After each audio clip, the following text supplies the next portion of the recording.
हिमाचल किसान सभा, जनवादी महिला समिति, डीवाईएफआई, एसएफआई, दलित शोषण मुक्ति मंच ने अपनी मांगों और 3 किसान विरोधी कानूनों को लेकर संघर्षरत किसानों के आंदोलन का पुरजोर समर्थन किया है।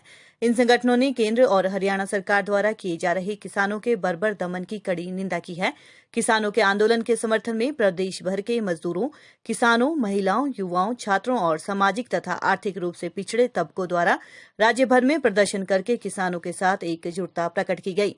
इस दौरान जिला और ब्लॉक मुख्यालयों में जबरदस्त प्रदर्शन किए गए।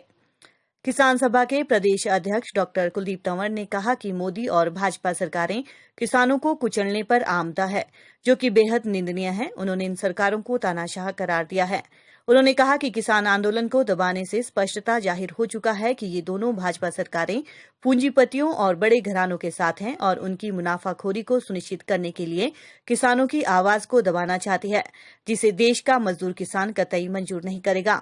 उन्होंने कहा कि केंद्र सरकार किसान विरोधी नीतियां लाकर किसानों को कुचलना चाहती है। उन्होंने देश के किसानों को ऐतिहासिक आंदोलन के लिए बधाई दी है, जिसमें करोड़ों किसान शामिल हो चुके हैं। लाखों किसान ट्रैक्टरों के साथ आंदोलन के मैदान में हैं। सरकार की लाठी, गोली, आंसू गैस, सड़कों पर खड्डे खोदना, बैरिकेड और पानी की बौछारें भी किसानों के हौसले को पस्त नहीं कर पा रही है। उन्होंने किसानों के साथ मजदूरों की एकजुटता का आह्वान किया है। उन्होंने कहा है कि मोदी सरकार द्वारा लाए गए तीनों नए कृषि कानून पूर्णतः किसान विरोधी हैं। इसके कारण किसानों की फसलों को कॉन्ट्रैक्ट फार्मिंग के जरिए विदेशी और देशी कंपनियों और बड़ी पूंजीपतियों के हवाले करने की साजिश रची जा रही है, जिसे बर्दाश्त नहीं किया जाएगा।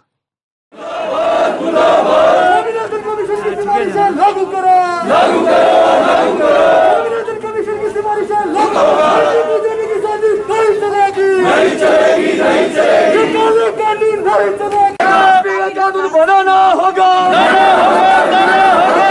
कानून नहीं चलेगा, आंदोलन बनना चाहिए, भागना नहीं चलेगा, किसानों के आंदोलन को कुचलने वाली सरकार है। किसानों को शासन करना बंद करो, खिलवाड़ नहीं सहेंगे, किसान हल्ला बोल,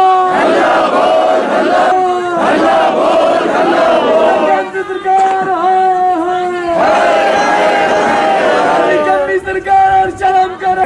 वर्मा जी, साथी सत्यवान मुंडे जी, उसके तहत पहले जो 1955 में जो लेफ्ट बना था जा रही है, किसान के पास जमीन ही नहीं बची। आप सबको जानते हैं, जमीन नहीं बची। 2014 बोला गया था कि किसानों का समर्थन मूल्य नाम दिया जा रहा है। नौजवान आंदोलन करता है, उसे नक्सली का। आप पूरे देश के अंदर देश के प्रधानमंत्री से एक सवाल करना चाहेंगे कि जब आम आदमी ये नहीं समझ पा रहा है कि किसान क्यों आंदोलित है। अब एपीएमसी और जो बिग कॉर्पोरेट अदानी अंबानी आज इस देश के अंदर अगर आएगा और इस हिमाचल प्रदेश के अंदर आएगा, वो जिस स्तर के ऊपर हमारी इन सब्जियों को, फलों को जो खरीदेंगे, एपीएमसी में कुछ ना कुछ दबाव सरकार के माध्यम से किसानों का रहता है, वो खत्म हो जाएगा। और दूसरा जो कॉन्ट्रैक्ट फार्मिंग है, उसके तहत धीरे धीरे से जो किसान, छोटा किसान है, लघु सीमांत किसान है, उसकी जमीनें उनके पास नहीं रहेगी। और तीसरा और जो अंतिम है, इसेंशियल कमोडिटी एक्ट, उसका जो सबसे बड़ा प्रभाव है वो आम कंज्यूमर पे पड़ेगा। पहले कोई भी भंडारण एक स्तर से ज्यादा नहीं हो सकता था। आज जो किसान, वो लहसुन है, अदरक है, कोई भी चीज जो पैदा करता है, अगर उसका बहुत अधिक भंडारण शुरू में अगर बड़ा व्यापारी या बड़ा उद्योगपति या जो अदानी अंबानी स्तर की कंपनियां एग्री बिजनेस करेगी, तो बाद में वो अपने हिसाब से उन कीमतों को, जिस समय जैसे आजकल आप प्याज देखते हैं 50 से 70-80 रुपए बिकता है, उसी तरह से ये समस्याएं होगी। इन 3 कानूनों को इस समय किसान सभा उसका पूरा समर्थन करते हुए कि इन तीनों कानूनों को निरस्त किया जाए और बिजली के अंदर भी जो इलेक्ट्रिसिटी बिल आया है उसे भी वापस लिया जाए। हमारा समर्थन पूरा है। हिमाचल से 2 जत्थे दिल्ली जा चुके हैं। जैसे कॉल आएगी, हिमाचल से भी हजारों की तादाद में जो किसान है इसमें आगे कूच करेंगे।